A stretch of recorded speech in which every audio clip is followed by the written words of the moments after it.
वो आज लोकसभा और राज्यसभा की संयुक्त बैठक को संबोधित करते हुए अगले 5 सालों के लिए नई सरकार के रोड मैप की रूपरेखा पेश करती नजर आई। अपने अभिभाषण की शुरुआत में राष्ट्रपति ने 18वीं लोकसभा के नवनिर्वाचित सदस्यों को बधाई दी, साथ ही सकुशल चुनाव संपन्न कराने के लिए निर्वाचन आयोग को भी धन्यवाद दिया।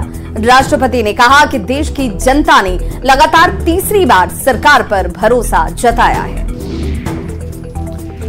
राष्ट्रपति ने कहा कि भारत की विकास गति को तेज किया जाएगा, ग्रोथ की निरंतरता हमारी गारंटी है और आने वाले बजट में ऐतिहासिक कदम दिखेंगे आपको। किसानों का जिक्र करते हुए राष्ट्रपति ने कहा कि किसानों को 20,000 करोड़ रुपए ट्रांसफर किए गए, हम किसानों को ज्यादा से ज्यादा आत्मनिर्भर करेंगे। वहीं राष्ट्रपति ने कहा कि राज्यों के विकास से देश का विकास होगा। मजबूत और निर्णायक सरकार में विश्वास, सुशासन, स्थिरता और निरंतरता में विश्वास, ईमानदारी और कड़ी मेहनत में विश्वास, सुरक्षा और समृद्धि में विश्वास, सरकार की गारंटी और डिलीवरी पर विश्वास, विकसित भारत के संकल्प में विश्वास।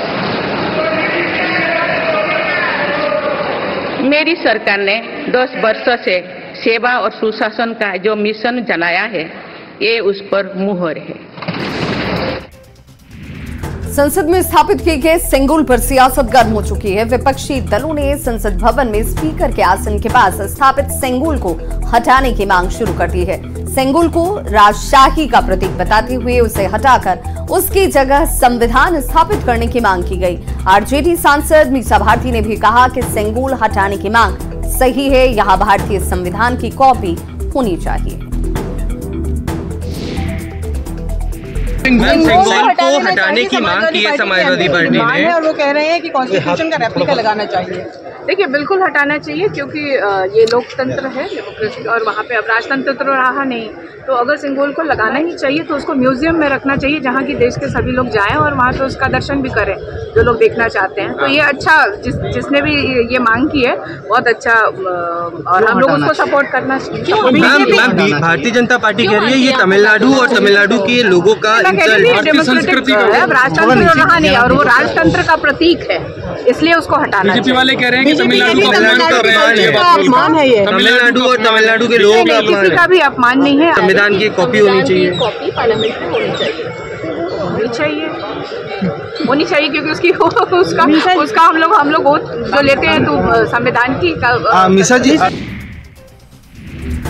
पूर्णिया से सांसद पप्पू यादव ने भी सपा सांसद आर.के. चौधरी के सेंगोल हटाने की मांग का समर्थन किया। पप्पू यादव ने कहा कि सेंगोल हमारे देश का प्रतीक नहीं है, ये राजशाही का प्रतीक है, सबको अपनी बात रखने का अधिकार है और इस पर विचार होना चाहिए।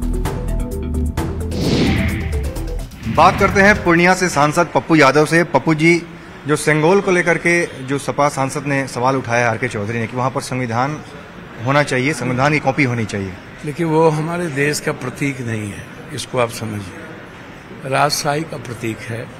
लोकतांत्रिक व्यवस्था में संविधान हमारी न्याय व्यवस्था की एक ताकत है। सम्मान, स्वाभिमान और अभिमान जो सबसे महत्वपूर्ण है विषय, ये इसको आप समझने का प्रयास कीजिए। सवाल तो खड़ा होगा और अधिकार है सबको इस बात को बोलने का, करने का। तो उन्होंने जिस बात को अपने अधिकार के साथ रखा है सही है, इस पर विचार होनी चाहिए। पश्चिम चंपारण के वाल्मीकि नगर में अंतर्राष्ट्रीय कन्वेंशन सेंटर का सीएम नीतीश कुमार ने उद्घाटन कर दिया है। सेंटर के मुख्य भवन ऑडिटोरियम में सांस्कृतिक कार्यक्रम का आयोजन किया जा सकता है।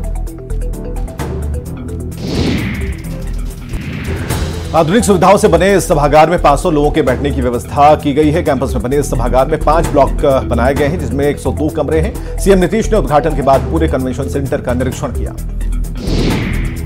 नीट पेपर लीक मामले में सीबीआई की जांच तेज हो चुकी है। सीबीआई की टीम इस स्कूल के प्रिंसिपल से पूछताछ कर रही है। पूछताछ के दौरान सीबीआई की टीम ने कुछ अहम जानकारियां हाथ भी उनके आई हैं। सीबीआई का यह मानना है कि इस पेपर लीक के पीछे मास्टरमाइंड कोई और ही है। पटना में मौजूद सीबीआई की एक टीम ने चिंटू और मुकेश को रिमांड पर ले लिया। अगले 7 दिन तक दोनों से सीबीआई की टीम पूछताछ करेगी। सीबीआई की टीम दोनों को कई लोकेशन पर लेकर जा सकती है। और इस वक्त बड़ी खबर आ रही है, मनीष प्रकाश को गिरफ्तार किया गया है। सीबीआई ने गिरफ्तार किया है मनीष प्रकाश को। पूछताछ के लिए बुलाया गया था और इसी दौरान गिरफ्तार भी किया गया है। पूछताछ के दौरान ही गिरफ्तारी की गई है। सीबीआई की अपने स्तर पर यह पहली गिरफ्तारी है। मनीष की पत्नी को फोन कर इस बात की जानकारी दे दी गई है। तो मनीष की गिरफ्तारी की जानकारी परिवार के लोगों को यानी कि पत्नी को भी फोन के जरिए दी गई। आरोपी मनीष प्रकाश अब सीबीआई की गिरफ्त में। तो इस वक्त ये बड़ी खबर, सीबीआई की तरफ से ये पहली गिरफ्तारी नीट पेपर लीक मामले में। और बताया जा रहा है कि पहले तो मनीष को बुलाया गया था पूछताछ के लिए और पूछताछ के दौरान ही सीबीआई की टीम ने मनीष को गिरफ्तार कर लिया है और इस गिरफ्तारी को लेकर जानकारी परिवार के लोगों को भी दी गई है। और पटना संवाददाता अमित कुमार हमारे साथ इस वक्त ज्यादा जानकारी के साथ फोन लाइन पर जुड़ चुके हैं। अमित, सीबीआई की तरफ से ये पहली गिरफ्तारी है प्रकाश की। जी बिल्कुल, देखिए मनीष प्रकाश वो शख्स है जिसने बच्चों को वहां पे ठहराया था। ये आरोप प्रभात रंजन जो इस बिल्डिंग के जो घर के ऑनर है उन्होंने लगाया था और उन्होंने साफ तौर पे कहा कि आशुतोष जो है उसे मैं जानता था, मनीष को मैं नहीं जानता था। और मनीष जो है वो आशुतोष के जरिए हमसे संपर्क साधा और हमारा जो घर है वो वहाँ पे बच्चों को रखने की अनुमति ली। और आशुतोष जो है इस किराए पे ले रखा था। तो नजदीकी जो है मनीष और आशुतोष के बीच की है। प्रभात रंजन का साफ तौर पे कहना था कि इस पूरी घटनाक्रम को मैं नहीं जानता हूं और इसको लेकर के सीबीआई ने मनीष प्रकाश को जो है वो बुलाया था पूछताछ के लिए। लंबी पूछताछ हुई। पूछताछ के दौरान जो है मनीष ने कई सही सवालों का जवाब नहीं दे पाए और कहीं न कहीं जो तार है वो इस पूरे नीट पेपर कांड से जुड़े हैं इनके। तो इसी को देखते हुए सीबीआई ने इन्हें गिरफ्तार कर लिया है। और इसकी जो ऑफिशियल जानकारी है वो मनीष प्रकाश की पत्नी जो है उन्हें फोन करके सीबीआई ने दी है। और सीबीआई के अधिकारी ने साफ तौर पे कहा है कि अगर आपको मिलना है तो आके मिल लीजिए, क्योंकि ये फिर न्यायिक हिरासत में चले जाएंगे। तो उसके बाद मनीष से भी बात पत्नी ने आर्गुमेंट किया कि आप मेरे बात करा दीजिए मनीष से। तो मनीष से सीबीआई के अधिकारी ने बात भी कराई। मनीष ने खुद भी बात की है और कहा कि कुछ बर्तन कपड़े लेकर के आप आओ और सीबीआई कार्यालय में हम तुम्हारा इंतजार कर रहे हैं। ये आधिकारिक तौर पे जो है ये जानकारी मनीष कश्यप की जो मनीष की जो पत्नी है उनको सीबीआई के अधिकारियों ने दी है। तो कहीं न कहीं कह सकते हैं कि सीबीआई की ये आधिकारिक रूप से पहली गिरफ्तारी जो है वो अपनी है जो सीबीआई ने खुद की है। इससे पहले जितने भी लोग गिरफ्तार है इस मामले में, चाहे तो पटना पुलिस ने किया है या आर्थिक अपराध इकाई ने किया है, लेकिन मनीष की बात करें तो मनीष की गिरफ्तारी जो है वो इंडिपेंडेंट की अपनी गिरफ्तारी है और पहली गिरफ्तारी है। बहुत बहुत शुक्रिया अमित समान जानकारी के लिए। तो मनीष प्रकाश की गिरफ्तारी सीबीआई की तरफ से पहली गिरफ्तारी और अब गिरफ्तारी के बाद बताया जा रहा है कि चूंकि मास्टरमाइंड कोई और ही है, इस बात की तरफ इशारे बार बार अब जैसे जैसे जांच आगे बढ़ रही है उसके बाद सामने आते हुए और अब मनीष प्रकाश भी सीबीआई की गिरफ्त में। देहरादून के काट बंगला में 2 दिन बाद फिर से बुलडोजर एक्शन शुरू हो गया है। 2 दिन पहले 40 अवैध रूप से बने मकानों को ध्वस्त किया गया था। एक एक कर अवैध मकान ध्वस्त किए जा रहे हैं। आज 50 अवैध रूप से बने घरों को चिन्हित किया गया है। इलाके में भारी संख्या में पुलिस बल की तैनाती की गई है। एक शादी में दूल्हे के कई दोस्त फिल्मी गाने पर एक साथ डांस कर रहे हैं और इन लड़कों का डांस देख सभी लोग सन्न रह गए। इस वीडियो को लोग खूब पसंद कर रहे हैं। सोशल मीडिया पर एक वीडियो तेजी से वायरल हो रहा है। इसमें देखा जा सकता है कि कैसे एक लड़का गजगामिनी की तरह चाल चल रहा है। ये एकदम हंसाने वाला है, लेकिन गजगामिनी से कम भी नहीं है। दरअसल लड़का कमरे में लगे पीछे से बचकर निकलने की कोशिश कर रहा है।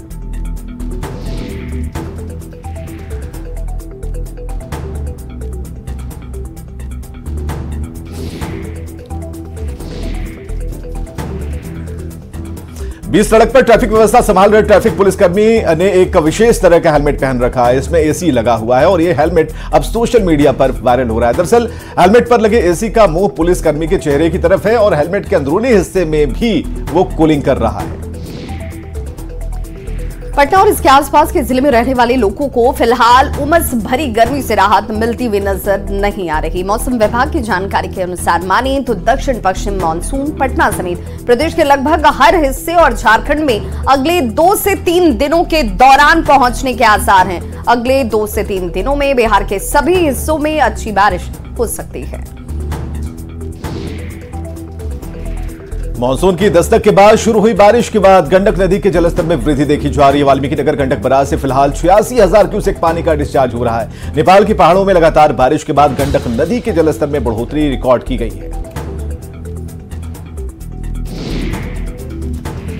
बक्सर में भीषण गर्मी की वजह से गंगा नदी का जलस्तर कम हो रहा है और बक्सर में गंगा नदी उत्तरायण दिशा में बहती है। यहां नदी में स्नान करने के लिए लोग दूर दूर से पहुंचते हैं। और किशनगंज से बड़ी खबर है, जहां बहादुरगंज प्रखंड क्षेत्र में कनकई नदी पर बना पुल का पाया धंस गया है। स्थानीय ग्रामीणों ने बताया कि इस पुल का निर्माण करीब कुछ साल पहले ही हुआ था। मारिया नदी के जलस्तर में बढ़ोतरी होने के बाद पुल का पाया धंसा है और 70 मीटर लंबे और 12 मीटर चौड़े इस पुल को 2011 में 25 लाख रुपए की लागत से बनाया गया था। हालांकि पुल के दोनों ओर आवागमन को रोका गया है। ग्रामीण और पुलिस इसकी देखरेख कर रहे हैं।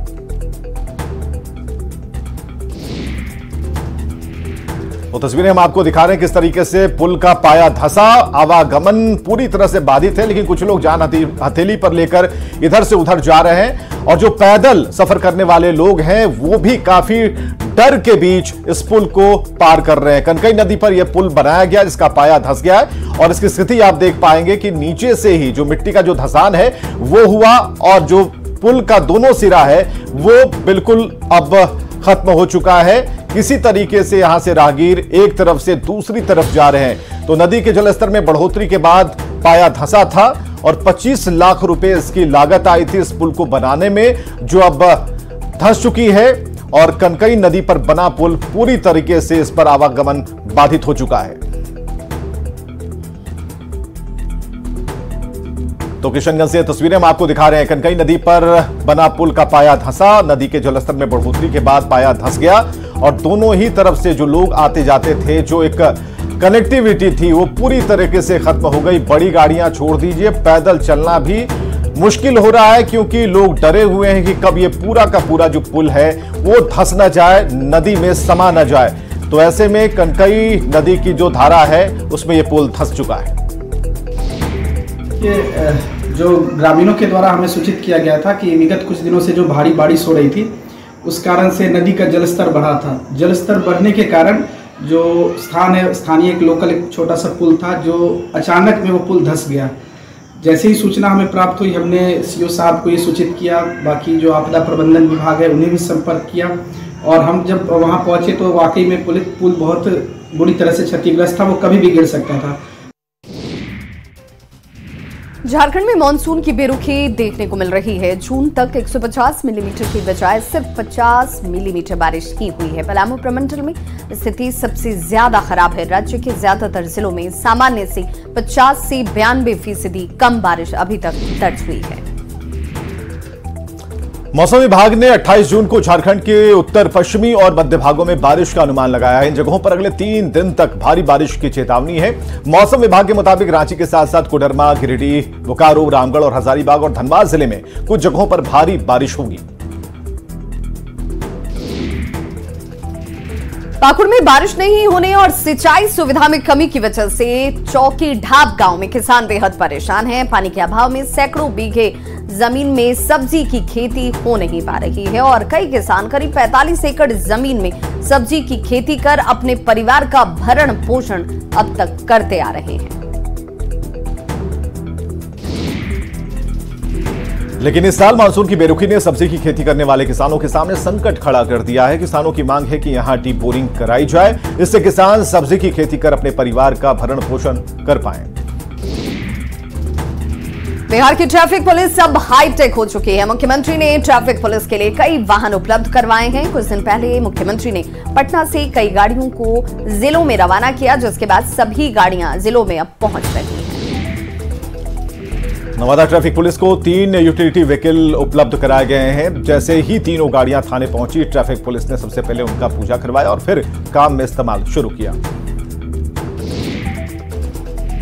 झारखंड में रोजगार पाने का इंतजार कर रहे युवाओं के लिए एक अच्छी खबर है। जेएसएससी ने आगामी परीक्षा को लेकर कैलेंडर जारी कर दिया है। परीक्षा कैलेंडर के मुताबिक अगस्त से नवंबर महीने के बीच 39,949 पदों पर परीक्षा ली जाएगी। मुख्यमंत्री चंपाई सोरेन लगातार नियुक्ति की बात कर रहे हैं और हालांकि जारी परीक्षा कैलेंडर में के अगर हिसाब से बात करें तो परीक्षा हो पाती है या नहीं होती है, ये एक चुनौती जरूर होगी। रांची के डोरंडा थाना क्षेत्र में जमीन विवाद में 5 से 6 राउंड गोली चली है। डोरंडा के धोबी मोहल्ले में पुरानी जमीन विवाद में 2 पक्षों में नोकझोंक हो गई। मामले की जानकारी मिलने के बाद पुलिस जांच में जुट गई है। पुलिस ने गोली चलाने वाले अपराधियों की पहचान की है और अपराधियों की गिरफ्तारी के लिए छापेमारी जारी है।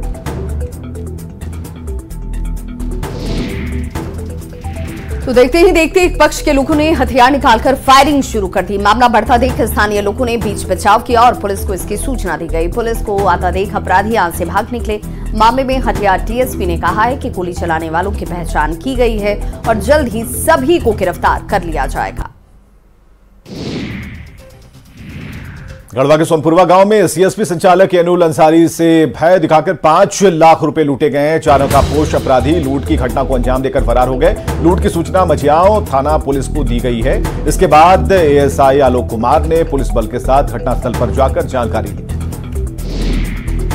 तो लुटेरों को पकड़ने के लिए पुलिस जुट गई है और कहा जा रहा है कि सोनपुरवा गांव के टिकोरवा टोला नहर पर पहले से घात लगाए 4 टकापोश अपराधियों ने बाइक को अचानक से रुकवाया और मोबाइल छीनकर तोड़ दिया गया। 5 लाख रुपए लेकर ये अपराधी यहां से फरार हो गए। रामगढ़ के सीसीएल बरका सयाल एरिया के उरीमारी खोली खदान परियोजना को हरी झंडी मिल गई है। जमीन नहीं रखने के कारण परियोजना के सामने बंदी का खतरा हो गया था। यहां से अगले 4 साल तक 7.5 मिलियन टन कोयले का उत्पादन किया जाएगा। सिमडेगा के ठेठई टांगर प्रखंड में बसे अर्जुन टोली गांव में बुनियादी सुविधाओं का अभाव है। इलाके में कई नेता आए और गए लेकिन विकास से अब तक नहीं पहुंची। गांव में बिजली की सुविधा नहीं है। अर्जुन टोली गांव से महज 200 मीटर की दूरी पर बिजली के खंभे तो जरूर हैं जिसमें हाई वोल्टेज करंट दौड़ता है, पर गांव में अब तक अंधेरा ही है। 25 परिवार की आबादी वाले गांव में बिजली नहीं होने से जंगली हाथियों का आतंक बना रहता है। गांव के जलमीनार में भी पानी की समस्या रहती है। बिजली विभाग के कार्यपालक ने बताया कि जिले में ऐसा एक गांव नहीं है, लगभग 200 गांव हैं जहां बिजली लगाई जानी है। टेंडर हो रहा है, जल्द बिजली इस टोले में भी मिलेगी। हजारीबाग का सबसे बड़ा पार्क शहीद निर्मल महतो पार्क गुलजार हुआ करता था। किसी वक्त लोग अलग अलग जिलों से यहां पर घूमने के लिए पहुंचते थे और यहां की खूबसूरत वादियों का आनंद उठाते थे, लेकिन इन दिनों रखरखाव के अभाव में ये पार्क वीरान है।